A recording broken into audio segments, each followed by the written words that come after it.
welcome back to another episode of the Kate Hamilton Health Podcast. In today's episode, I chat with Nicki Thompson. Nikki is a seasoned fitness and mindset coach with over 20 years of experience in health and wellness. Though she initially focused on discipline, calorie tracking, and intense workouts, she struggled behind the scenes with cycles of extreme restriction and binging and feeling trapped. Her breakthrough came when she shifted from relying on willpower to cultivating self-awareness and understanding the psychological drivers behind her behaviors. Fasting became an unexpected tool for her, not just for physical health, but for her mental clarity and emotional reset, helping her observe patterns without judgment. Nikki holds certifications in functional nutrition health coaching, cognitive behavioral coaching, rational emotive behavioral coaching, and goal success coaching. She now helps women over 40 break free from the cycle of self-sabotage, gain confidence, and build sustainable, compassionate relationships with their health and their bodies. This was actually a really refreshing conversation. Nikki has such a fantastic attitude when it comes to habit formation, mindset, overcoming limiting beliefs, learning to understand yourself, and general self-awareness and how important that is for real health. She has a really deep understanding of what deep health really is. We talk about everything from moving away from restriction, what keeps us stuck, how we can stop judging ourselves and be more curious, learning to create that space to discover who we really are, what our values are, and try and create habits based on those values. And that's how real change happens. We do have a good conversation around the topic of intermittent fasting, which Nikki is a fan of, but she has an extremely open mind in relation to what is suitable for what client. And I love the fact that she takes the approach of the fundamental habits for a healthy lifestyle, which are far more important, and that fasting is something that can be used in a similar way to supplements, where it's like, we got to fix the diet, we got to fix the lifestyle first. And just a really, really interesting perspective on it, especially in relation to self-awareness and connecting with yourself, which I just found fantastically interesting. So without further ado, here is the episode with Nicki Thompson.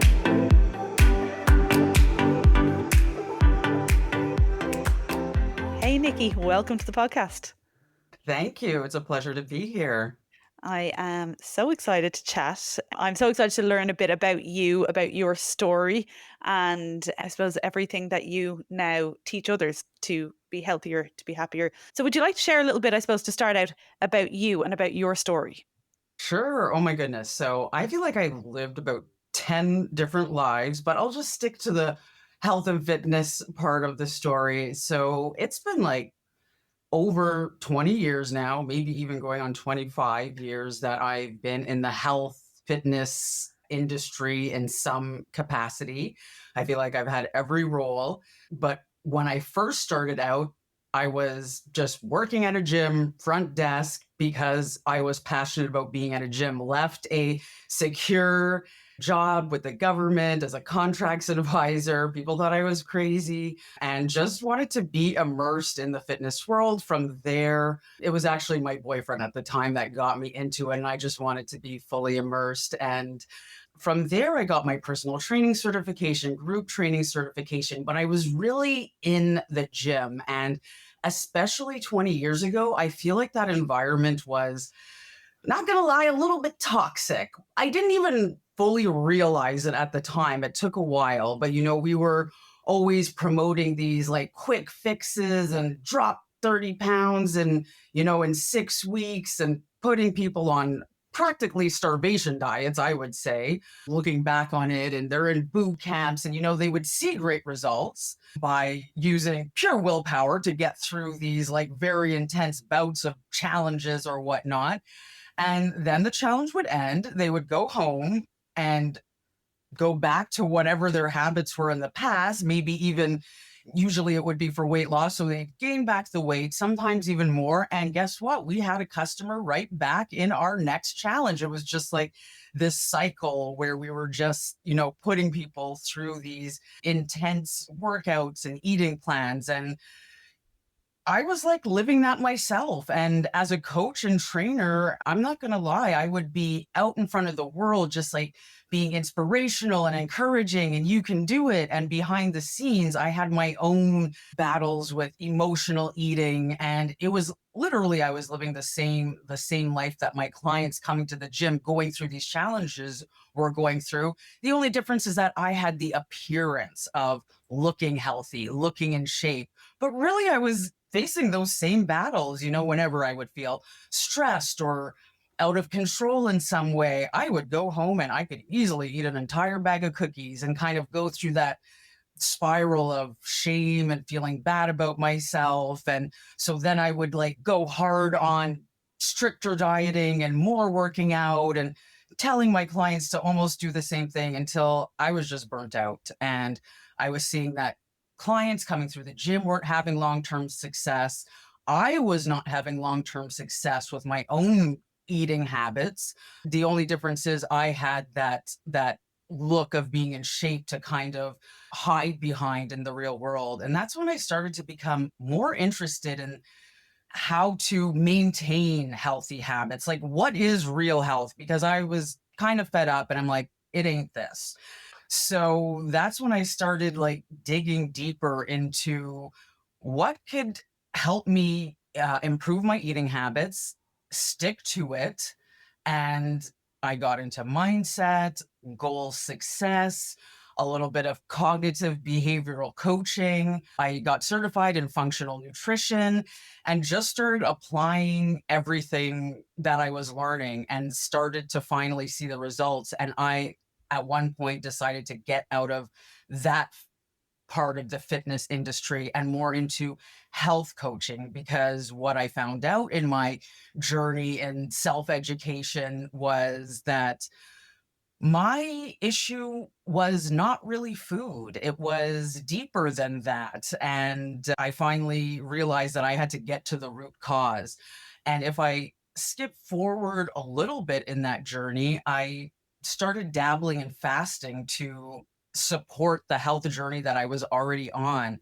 And what was amazing about fasting was that not only did I see like physical changes, because I would use fast kind of as a reactive measure. Like if I was feeling a bit of inflammation in my body or not sleeping well or digestive issues, I would do a 2, 3 day fast and it would go away. But then I wanted to have these benefits not reactively, but like, what if I was proactive with the use of fasting?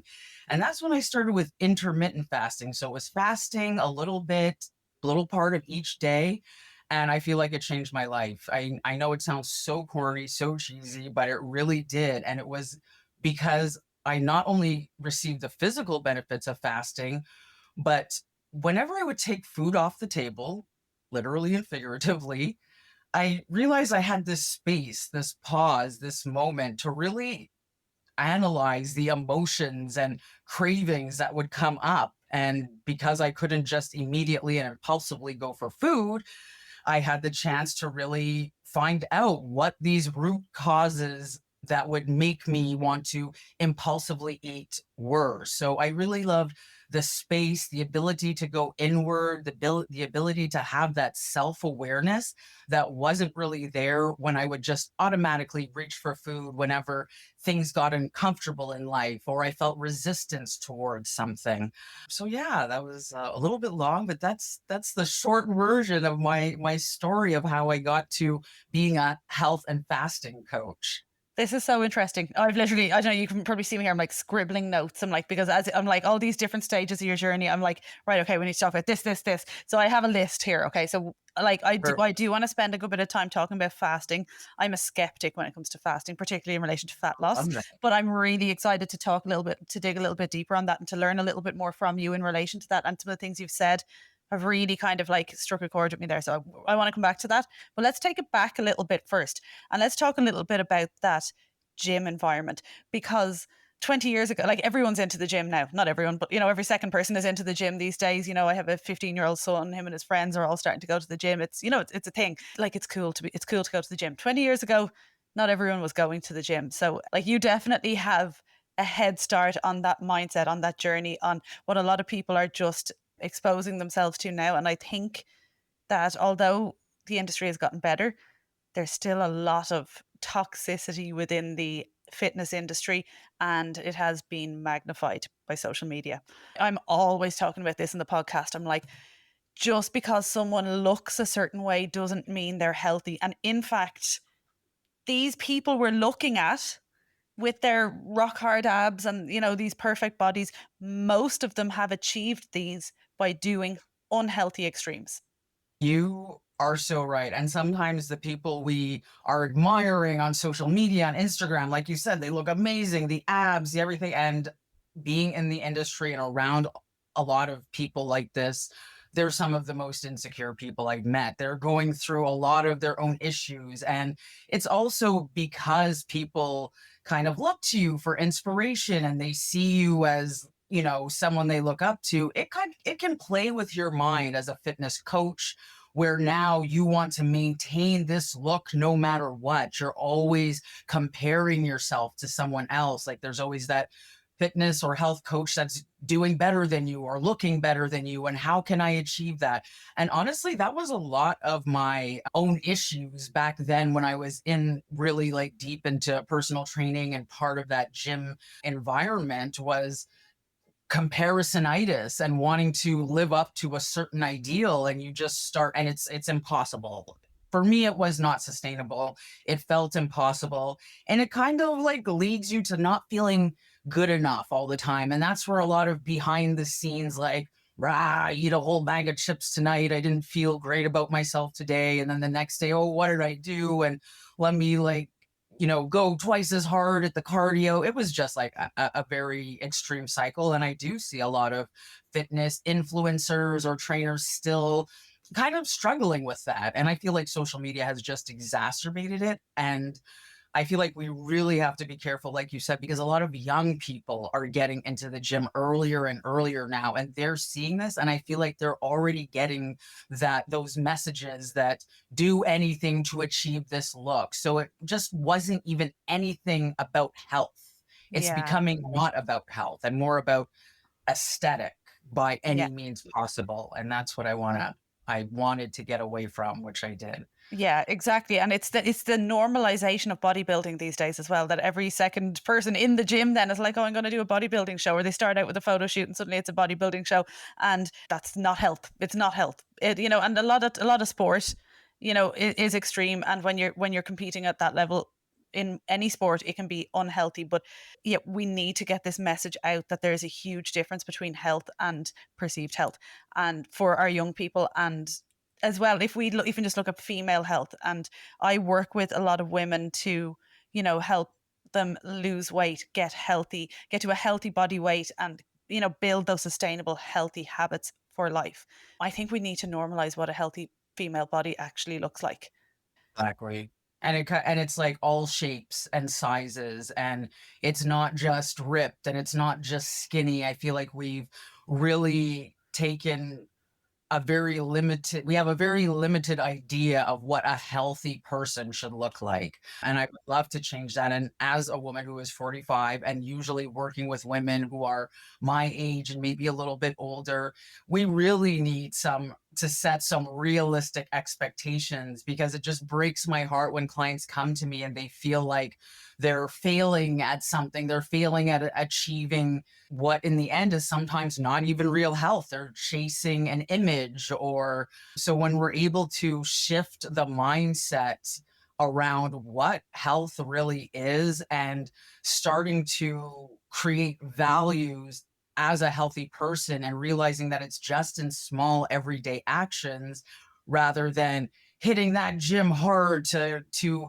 get these abs by summer or for a wedding. I want to just help women understand that there is bigger and better goals to go for or achieve than just what we're being shown in images that can make you feel like you're winning every day, instead of feeling like, oh, I still haven't reached that goal I have, so I feel sad. It's like a lot of women I work with are not happy in the moment because they haven't reached a goal. And I love helping them learn that health is in your everyday actions, and you can feel like like I just said, you're winning every day and not like, oh, I still haven't achieved what I want. Yeah, and it's always a number. It's always, yeah, I haven't hit this time in my running, or I haven't hit this weight. Or like if we're not comparing ourselves to the woman next to us, we're comparing ourselves with our 20-year-old self. And it's like, oh, I remember before I had children, I weighed 130 pounds. It's like, Oh, okay, yeah. What see, does it matter? What does I'm it not matter? gonna lie. I'm not even gonna lie, I still have to check myself with that type of thinking. And that's the thing, the journey and the work is never done, really. It's a practice daily, and I can still sometimes see myself slipping, and I have to like pull myself back in, like, whoa, whoa, whoa, don't go there.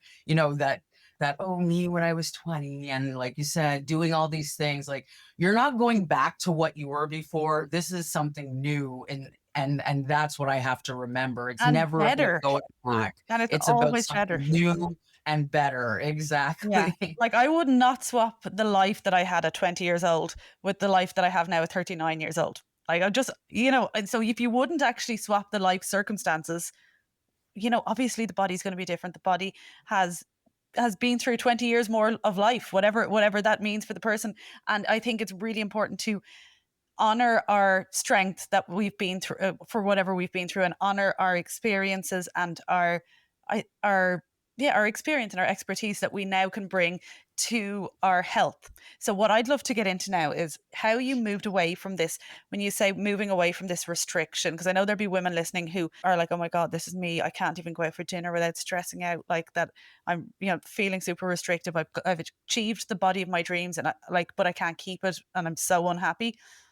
How do we move from this restriction to a stage where we are, like you said, winning every day? The first thing that I invite clients to do is to just think of health more in terms of your own values. So usually when I work with clients, I one of the things I ask them first are what are your core values in life? And a lot of that for and I said, let's say just your top 3 to 5, and, uh, for a lot of them, health is not even in there. Like, they might be, "Oh, family, and, I value, yeah, honesty, integrity, a strong work ethic, self-development," I don't know, but a lot of times health isn't there. So, then I get them to understand that most of our actions are automatic and comes from our own view of ourselves, our own identity. So if health is not even in your top 5, now anything related to your healthy habits is likely going to feel a little bit like a chore, a little bit like, oh, I have to do this to achieve this outcome. Whereas when you start seeing yourself as I value health, and now health becomes I'm going to have a glass of water instead of a glass of Coca-Cola. I'm going to take the stairs today instead of taking the escalator. I'm going to run today because it supports my health and I feel good about it.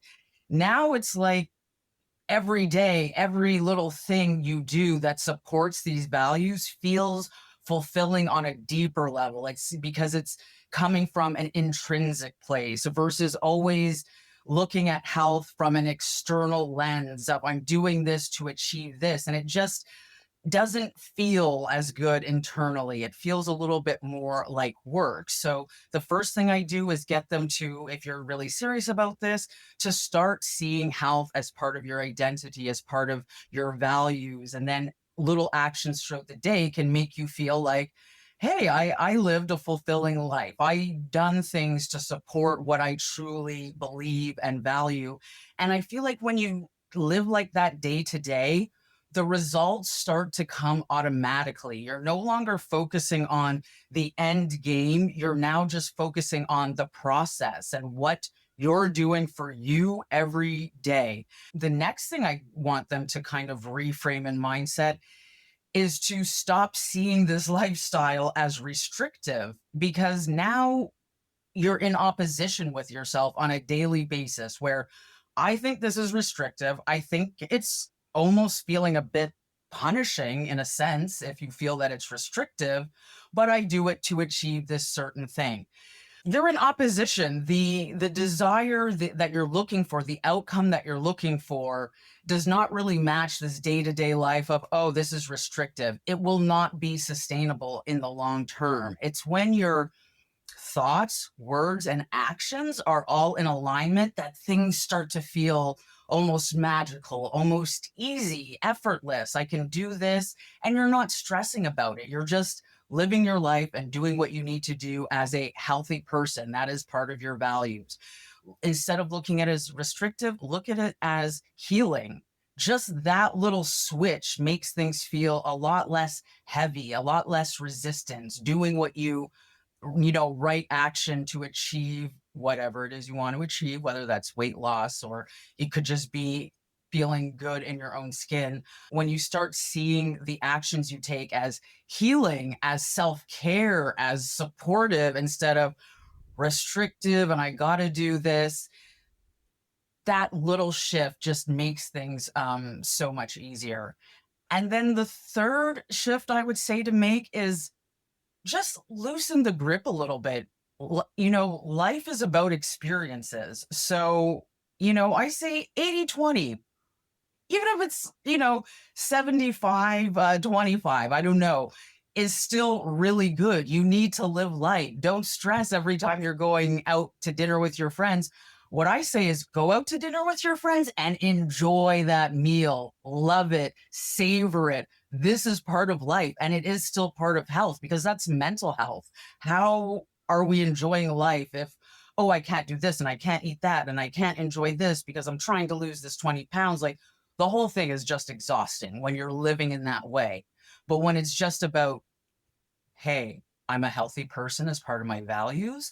I see the actions I take as healing, as self-care, as supporting me.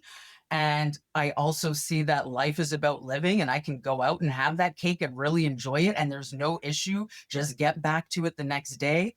This is when the resistance starts to fall away and things become easier. And those external results they want, they happen as a byproduct of living these values instead of being in reverse, trying to chase the outcome and totally hating the process. Yes. I couldn't have put it better myself. It is about losing yourself in the process, setting that, knowing that you have goals, but enjoying it, like just losing yourself in it. And also what the point that you made about and the values. I just wanted to interrupt the podcast for a moment to talk to you a little bit about Kate Hamilton Health online coaching. So we have two coaching options available. We have our elite coaching and we have our group coaching service. Our elite coaching service is bespoke, individualized coaching, which will help you to finally break free from diet culture with one-to-one anytime support from your coach and with access to a safe, supportive community. This is a higher ticket coaching option and the coaching is by application only. If you go to my website, katehamiltonhealth.com, you will be able to apply for elite coaching through there and we will be in touch to organize a call and to get you up and running. In relation to our group coaching starts on the first Monday of every month. When it's full each month, we do close the doors. With the group coaching is about building the habits, body, and energy of the healthiest version of yourself and finally make it stick. We include personalized calories and portions, food lists, recipes, meal plan ideas, step goals, home or gym-based workouts, depending on what you want, changed every 8 weeks. Mindset work, app access. So that's the Kate Hamilton Health app, which will be your hub for everything.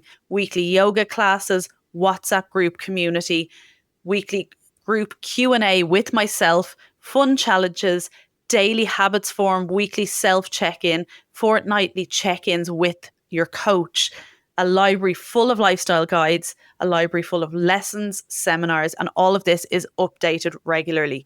We have weekly group Zoom calls with myself and the team, regular guest seminars where we get experts on to talk more to you about different topics that we need experts on for. And then we have in-person events twice a year that you will get at a major discount as being a member of the Kate Hamilton Health community. So, as I said, this starts the first Monday of every month. If you go to my website, katehamiltonhealth.com, self-sabotage.com, you will see when the next group coaching intake is starting for you. So we close the doors as soon as that intake is full, or the Monday before the group coaching starts. So usually that last Monday of the previous month. So if you head over to katehamiltonhealth.com, all of that information that I've talked through is on the website. You'll be able to book your spot for the next intake there. And I will chat to you all then. So, when you ask clients, what are your values, and health doesn't come up in it. So if someone listening is doing that, is like, what do I value? And you're listing things, and health isn't something that comes automatically to you. I think it's okay. It's important to recognize that it's okay that if up until this point in your life, health hasn't been a value of yours, that's okay. When we're younger, we kind of get away with it, don't we? And we tend to be like social, climbing the ladder, socializing with our friends, all those things tend to take priority. But it does kind of hit at like somewhere between 30 and 45. I think people are a bit like, shit, I need to start focusing on my health a little bit. And it does. And it happens to most of us. And if you're listening to this podcast, then you're obviously, health is some sort of value to you. So anyone listening, this is very relevant to.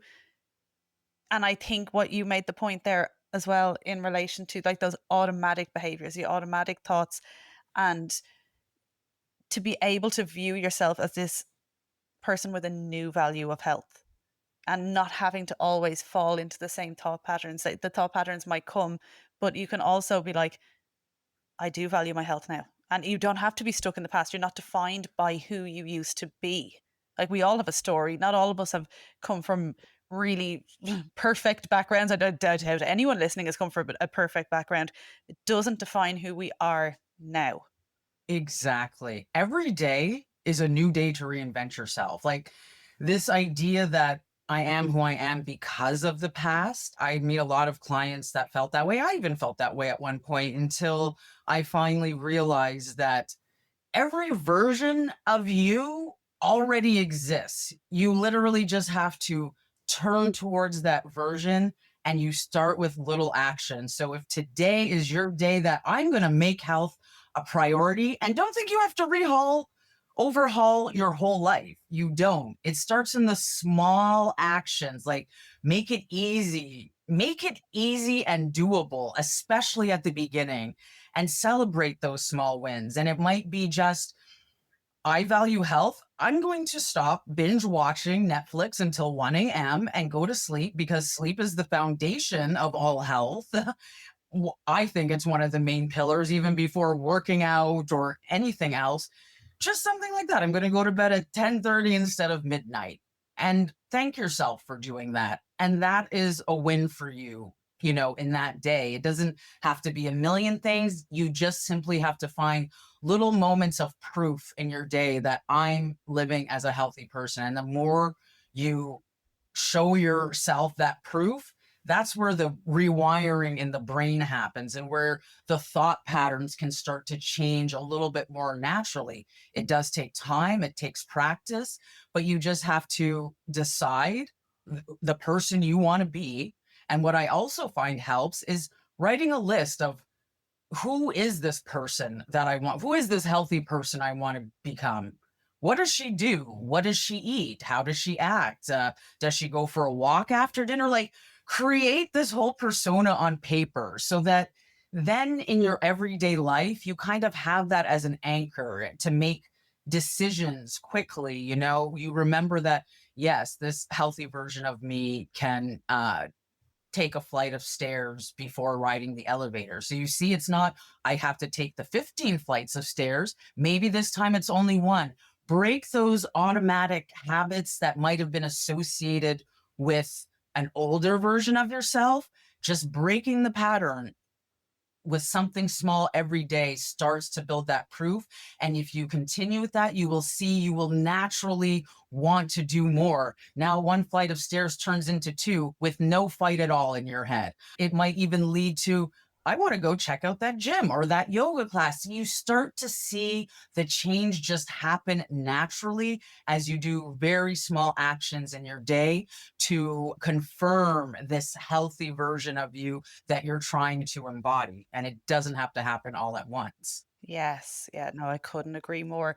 And I think as well, it's about adding in rather than taking things away. And I think having the mindset of that you're adding to your life, you're adding in more sleep rather than taking away Netflix. No one's saying you can't watch Netflix. We're just adding in more sleep there. We just might need to adjust the time frames.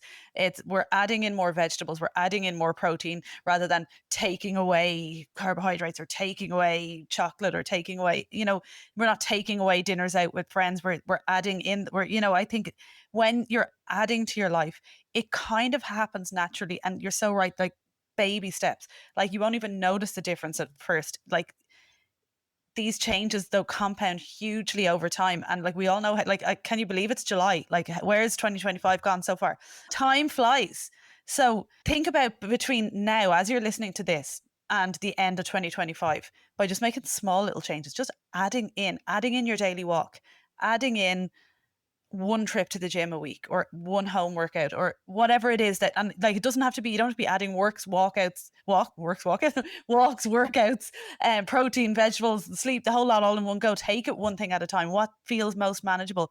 And like I always say, it's about stepping out of your comfort zone, but never to the point of overwhelm. Like you can't stay too comfortable, you're never going to change there.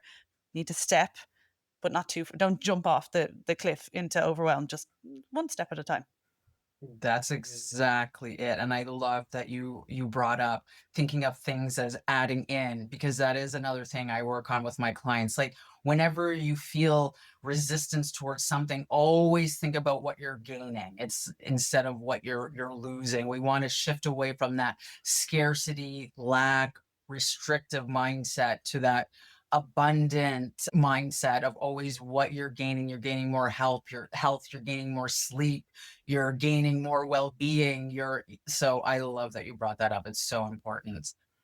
In relation to talking about like adding things in and then taking things away, I think it's actually a really good time to bring in the topic of fasting. Okay. So what Yes. I loved that you said. So first of all, like my main issue around fasting for clients that want to lose weight that I work with. So I'm not at all saying that intermittent fasting doesn't work and doesn't have health benefits. And we will talk about this now in a minute. But what I'm saying is I have a lot of people come to me and they're like, "Oh, I think I want to fast."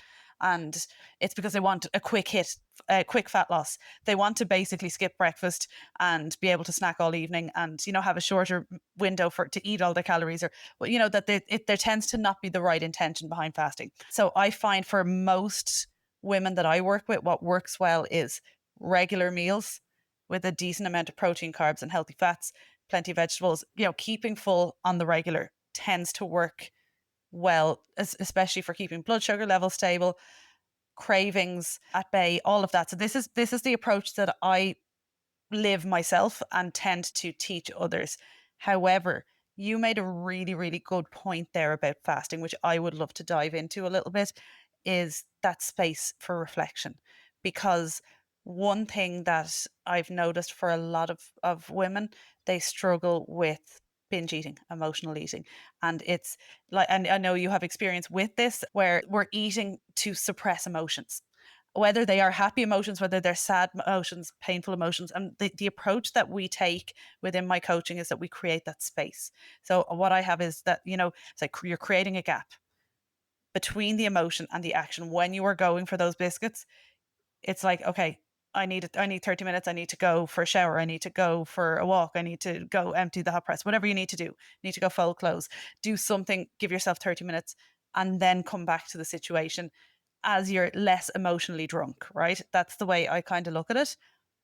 So it's really interesting to me that that gap that I'm talking about is exactly what you're talking about, you experience from fasting. So tell me more. So first, I'd love to address that although I am a fasting coach, that's what I put on my website. And if people want guidance in fasting, I'm completely there. But just to say, I do not recommend it to every client. I do not think fasting is the be all and end all. It's just one tool among many to support your health. So one of the first things I talk to clients about is why they want fasting. And definitely if they're coming to me from a place of, oh, I want a quick fix, I will not suggest they do fasting. I always say that they should start with a kind of setup phase before starting fasting, which would be to kind of get your sleep hygiene under control first before starting fasting. It would get your stress under control, or at least have tools for managing stress before you start fasting. I would also suggest a week or two of, even if the goal is weight loss, which the majority of women that come to me, that is what they want to do. I would say at least 2 weeks of not reducing your calories at all, but just switching to whole foods. And this is not to say we're never going to eat muffins or pancakes or whatever your love is ever again. But I'm just saying, if you're new to fasting, have a period where you kind of clean up your diet, because a lot of times these cravings, are influenced by whatever your diet was. Like if you're coming off, eating processed foods, carbs, and now you're jumping into fasting where you're going to have periods without food, and your body's used to, like, functioning and getting energy from the constant intake of glucose, or I call it like sugar fuel from sugar, then you are going to experience a lot of challenges during your fast. So I kind of recommend what would almost be, I guess, a keto diet almost, for a couple of weeks before fasting, just to get your body used to using fat a little bit more as fuel, because that's what's happening during your fast. So that's number one, just to say I don't think fasting is for everyone, or you don't need it. And sometimes when I get women to do that reset, they already, and even without reducing calories, all we did was fix the sleep, manage stress, and take out processed foods. We didn't even cut calories. I even say eat till you're satisfied. Just make sure it's whole food and prioritize protein and healthy fats and carbs. And they sometimes will already start seeing the weight loss they wanted before even fasting. And I'll say, keep going like this. Don't add in the fasting. We'll see later on. But if they've done that and they still want to go for the fasting for maybe other benefits, because I love fasting for every benefit more than the weight loss. That is just a byproduct if you do it intentionally. But once you're in it and now you're starting your fasting, again, I always say start slowly. We want to practice eating enough and nutrient dense food during your feeding window. And then when you are in your fast, you're going to notice those cravings, those impulses to want to go eat. And this is where I invite women to breathe, like get acquainted with those feelings, like learn yourself. It is so interesting to start to really understand yourself, so that automatic, I want to go get a snack, is time to actually stop, pause, take a few deep breaths, and really breathe into the feeling. And I invite them to tell me, what is a craving for you? Name it physically. Like, is it tightness in your chest? Is it certain thoughts start running through your mind when you want to go get that snack? Is it sweaty palms? Is it like your mouth starts to like, name every physical feeling. And this helps the separation of you and your choices and the craving itself, instead of believing that the minute you feel what a craving is, that is your cue to then go eat. Now, when those feelings come up, it's a cue to stop and go inward and kind of get that self awareness, and to ask yourself, once you've done kind of that body scan of, oh, that's what a craving is for me, physically speaking. And then I start inviting them to ask questions like, what do I really need right now? What do I really need in this moment? And take a few seconds. And right now, the way I'm explaining it, it seems maybe long and cumbersome to go through this process, but it really is just a couple of minutes when you do it live in the moment. And sometimes that's when you realize that, oh, I'm not actually hungry right now. I'm feeling this. One of my biggest personal realizations was that anytime I would be working, because I worked from home for a long time, and I still do with my health coaching clients, but if I hit a roadblock in whatever I'm doing on the computer, I have an automatic instinct to go get a snack. It's so odd that I didn't even really make the connection. Like, it was just, oh, I feel like having a snack. But now that I had to like stop, pause, breathe, what is this? What am I really feeling? And then it made me realize in that moment, like, ah, yeah, I'm having a hard time right now, is what I'm doing. Okay, Nikki, just breathe and let's keep going. And so, and sometimes I would do this process again and again and again, so many times throughout the day.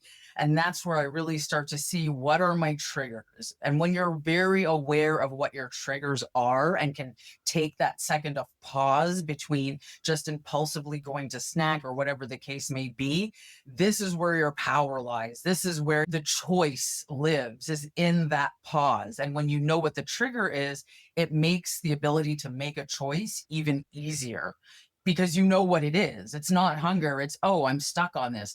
It's not hunger. Oh, I'm just bored to tears right now. What can I work on? Maybe I can go for a walk. The more you know yourself, the more you know your triggers, the more you take that pause, the better you get at making a choice in the moment. And that's what I love fasting for.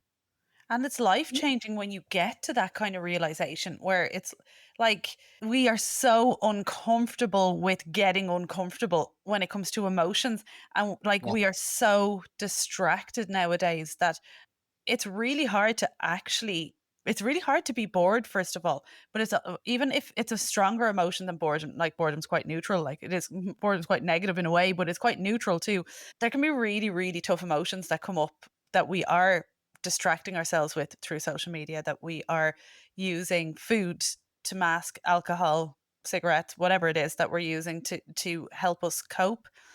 And when you take away that the filling, that void or that masking that feeling, it really does make you have to face it head on and make the according changes. So it ends up sometimes, doesn't it, being a little bit more than just about food and health. Suddenly it's like, shit, my whole life needs to change. Not that you need to change your whole life, but that it can get to the stage. Well, like this is what happened to me. Like during COVID, I was like, I don't want to be a teacher anymore.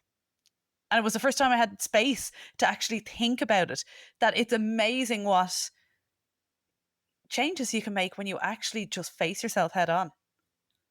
Yes, I agree. And same thing happened with me. So many realizations during COVID because of just having that time to sit and think and have time and space with ourselves. And I think we really do underutilize quiet time with ourselves. Like it is such an amazing and powerful tool that we underutilize just for, being able to understand ourselves better, to be able to maybe process emotions and things that happened in our day or even in the past sometimes. We don't like just sit with ourselves enough. It can be really difficult, like you said, and it can bring up so many emotions, but I feel like it's necessary for real transformation. If you're ever having a hard time achieving something, it may be time to just like sit and think and feel what's really going on here. Start asking yourself those questions, and uncomfortable feelings might come up, but that's getting out of the comfort zone, like we said. Yeah, and that's going to lead to you putting these things into your life that we spoke about earlier in the podcast to create that healthy lifestyle for yourself when you really start to know yourself. But like if you're not aware of these automatic behaviors in relation to, if we're talking about fasting in relation to food and what you do to mask emotions, if you're not aware of it first of all, then you can't actually change, like you can't change something you're not aware of. But what I love what you said as well about fasting is that all those fundamental habits need to be in place first. So it's kind of like supplementation in a way, isn't it? That like people ask me, what supplements should I be taking? I'm like, none until you fix your diet and your lifestyle. Get more sleep, Right. drink more water, eat more whole foods, deal with your stress. All of this stuff needs to happen first. But then it's just quite interesting to me that this fasting can be a window to this connection to ourselves that we find quite difficult to reach. What are the physical benefits to intermittent fasting from your perspective? From my perspective, and for many of my clients, I would say that mental clarity is a big one. I was dealing with so much brain fog, especially as someone who's in perimenopause. I really loved that as a benefit. Improved sleep. And I just want to caveat this. If you're already dealing with insomnia, I do not recommend starting fasting. Like I said, sleep has to be in place. So I feel like I just got deeper and better sleep. But if you're just, like I said, in a season of your life where things are very stressful and you're not sleeping, don't look at fasting as the fix, but it can improve. Fasting is just a tool to use to support your health. Just more energy, more sustained energy throughout the day. And I know that might be in opposition with what you were saying about having more regular meals throughout the day, prioritizing protein, healthy fats, and carbs. But if you're eating enough and proper foods during your eating window, then I've noticed more sustained energy throughout my day. And I think it just depends person to person, if that will be the case. Because I have seen people who eat the 3, 4, 5 meals a day, smaller portions, very nutrient dense, and they're doing great in life. So perfect. You don't need fasting. Me personally, if I eat the exact same foods, but not fasting, I personally will feel a bit more sluggish during the day. I feel more energy when I have those breaks between meals. And so mental clarity, improved sleep, deeper sleep, more energy throughout my day. It clears up my skin. I feel that I deal with autoimmune issues that present itself through my skin, like eczema, and that becomes under control when I do intermittent fasting every day. Yeah, I think, oh, well, this is not really physical, that's more mental, but I was going to say improve self control and self confidence. But if we're just looking at physical, I would say those are the main benefits: mental clarity, better sleep, improved appearance of skin, more sustained energy during the day are the top ones that for me and that I hear from my clients. And I think what you've actually said really well here as well, what's said without really saying, is that there is no one size fits all. Fasting is not going to be for everyone. The way my approach with, eat regular smaller meals, that's not going to suit everyone as well. And I do try and get this, I hope I get this across well through this podcast when I interview different people from different areas of health, that there is no one size fits all, and we have to be curious and we have to see what works best for us.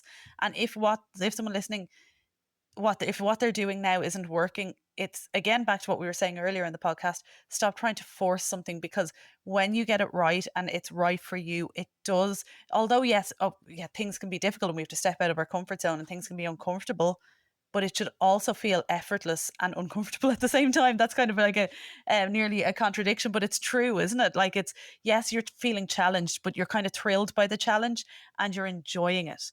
And I think that's really important. What I love to ask actually physically about the fasting, cravings.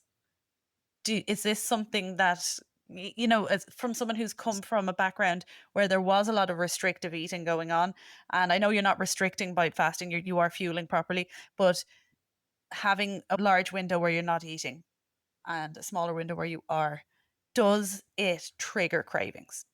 If you set yourself up with a good prep, it allows you to manage cravings. First of all, they come up less, they're less intense, and they're much more manageable if you have set yourself up properly before starting fasting. So what I mean by that is, if you're coming from, like I was saying earlier, a diet where there's a lot of processed food, a lot of fried food or fatty foods, sugary foods, you've created a whole ecosystem in your gut.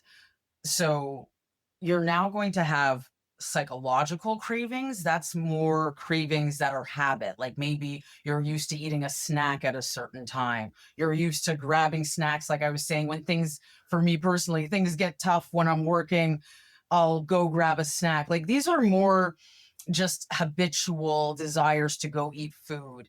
But then there's also like a biological side of it, physically, where if your gut microbiome is one where it's used to getting these sugary or high fat foods, your gut is literally sending signals within your body to keep eating those types of food to feed that microbiome. So to make things easier, if you take a week or two to before starting fasting to cut out those foods, And it happens relatively fast, the turnover of bacteria in your gut to one that are not tied to these sugary foods. And I always say, add fermented foods when you're doing this week of cleanup. It will help to reset, put new healthy bacteria in your gut. And then when you eat the veggies and everything, that feeds that good the good bacteria that's now in your gut. So that now when you're into fasting, the cravings that come up are more on the psychological side than the biological, like that internal urge, the signals your bacteria wants to get fed with that good sugary stuff. That's not an issue. You're dealing more with just patterns and habits now, and that is so much easier to manage than the physical side of things. So it kind of it just makes it less intense. So let's say I went away on vacation. Sometimes I will drop all fasting. Like I am not, I'm somewhere new. I love eating. I'm a foodie. I am going to eat. And so I might go for away for 2 weeks and I'm eating all kinds of things that I'm not used to. And then maybe are sugary or whatever the case may be. I will not just jump right back into fasting when I get home because it will feel like torture. Like my body is craving those types of foods and it would be too hard for me to be in resistance against that. It's just it would be like a fight against myself. So instead, this is where I go into eat until you're satisfied, but we're cleaning the diet. And so this is where even me, if I go away and when I come back, I do the reset myself every time. And it's just eating clean once more for a week or two, getting those fermented foods in to kind of reset my belly. And then I restart my intermittent fasting routine. So if you're able to do the reset, clean up your diet, during the fasting period, the cravings are really not that intense and they're very much manageable. I feel like it's more the physical side of things that makes cravings feel unmanageable, difficult, just really not fun to deal with. And that's where it's hard. And that's why I never suggest someone just jumping from their regular lifestyle into fasting. So when you're fasting, how long do you fast for and how many hours do you fast for? How many hours is your eating window? So I'm definitely at a point now where I listen to my body. So I'm not on a strict protocol anymore. When somebody is newly starting out, I do suggest they stick to a protocol, but I can fast anywhere from 0 hours a day to well, I would say it's always because I never eat as soon as I get up. So at least 12 could be to 20 hours a day. And it depends. And this is not me forcing it. Oh, let me eke out 1 more hour. This is if I feel good and I feel fine. Like I'm not going to eat if I feel good and I feel fine. And and if I start to feel hungry, I'll eat. And as long as overall in my week, I am hitting my calories, my macros. I'm a macro counting girly. I will admit that. I don't think everyone has to do it, but it gives me great data to make sure that I'm not under fueling. And so as long as overall in a week, I'm hitting those numbers for calories and protein and healthy fats and carbs, I'm not too worried about it. I might, if it's before my cycle, I notice that sometimes the week before I'm about to start my cycle, I feel more ravenous. I'll eat more carbs and I won't fast. Like this is what I'm trying to say. It's not that serious, y'all. Like, Yeah. just listen to your body and you will be fine. As long as you're mostly and not completely, because I love to eat. Food is also an experience. As long as you're mostly eating healthy food, as long as you're living from those values of health and well-being and supporting yourself, it's not going to be a big deal if 1 week you don't feel like fasting. It's not going to be a big deal if today I fasted 12 hours, but tomorrow I'm on the go. It's a very active day and I'm not feeling hungry. I don't need to eat. I'm going to drink water. I'll drink my electrolytes. I'm fine. That's the thing. It's when we get into rigidity that life starts to feel more like a chore. So at the beginning, and you're just learning with fasting, sure, do a protocol. Start with 12 hours a day. That might just mean because your sleeping time counts as fasting time. That just might mean eating breakfast at 10, depending on when you get up, instead of immediately. It's not a big deal. Just practice with that, stay a little bit more regimented at the beginning. But as things start to feel effortless, as we said, that's when you can start playing around with things. And I actually see benefit in not sticking to a rigid fasting cycle forever. The body adapts very quickly. So if you're feeling great with your fasting and you've been doing 14-hour fasts for however long and you're feeling good, go to 16 hours or throw in one 24-hour fast. Play with it. Have fun with it. What do you notice about yourself? What emotions came up now that you tried 24 hours for the first time? This is where just having fun, being aware of what's going on in your body is part of the process as well. Because we want to stay in tune with our bodies to know when to scale it back, maybe. Because the goal is not just keep eating as less as possible and extending the window as long as possible. That's not the goal. And some people actually go into it thinking that, like, oh, if fasting is good, more fasting must be better. And it's like, no, no, no, no, no. That's not how it goes. Go gradually. Stay in tune with your body. If you're feeling great and loving the results that you're seeing, play with it a little bit more. And don't forget the mental benefits as well, the self awareness that comes along with it. I just see fasting as this holistic tool on so many levels to just support your health mentally and physically. Do you know what, Nikki? It's just been so refreshing to talk to you about all of these things, because what I love about your attitude, your approach is it's not rigid. It's not like this is right and this is wrong. You need to do this, you need to do that. And I think, we have a lot in common when it comes to the mindset side of things, and the step-by-step approach. And I've really enjoyed this conversation. I've taken a lot from it. I just want to thank you so much for coming on and sharing your expertise with us and your perspective on everything. If anyone is interested to connect with you, follow you, find out a little bit more about you, where's the best place to find you? Yes. So I can be found. I'm mainly on Facebook and LinkedIn. I feel like that makes me sound so old, but I don't know. I do have an Instagram account as well. It's that one is more personal, but everything is fasting with Nikki. And if you search that either on Facebook, LinkedIn, or Instagram, you will find me. And if any of your audience has questions about what I said today, feel free to reach out. I can talk all day about health, fasting, wellness, mindset. So I would welcome any questions they might have about what we talked about today.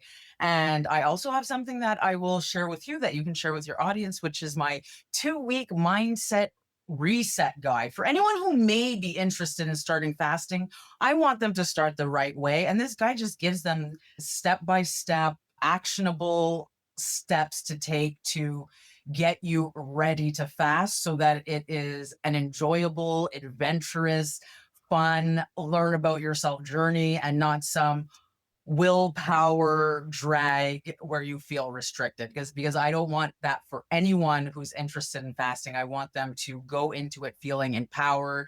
And so I will share that with you that you can share with your audience. And so yeah, fasting with Nikki.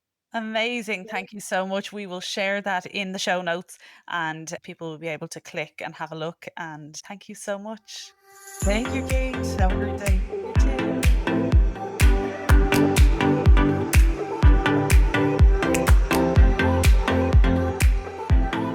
I just want to say thank you so much for listening to the podcast. And I would just ask for one thing from you, if at all possible, could you make sure that you subscribe to the podcast? It really does make such a difference. If there's a particular episode that you've enjoyed, please do share it in your WhatsApp groups, share it on your stories, tag myself and the guest in your stories. All of these things really do help to grow the podcast. And obviously, if there's anything you'd like to reflect on, please do leave a comment. It would mean the world to me. And I will see you on the next one.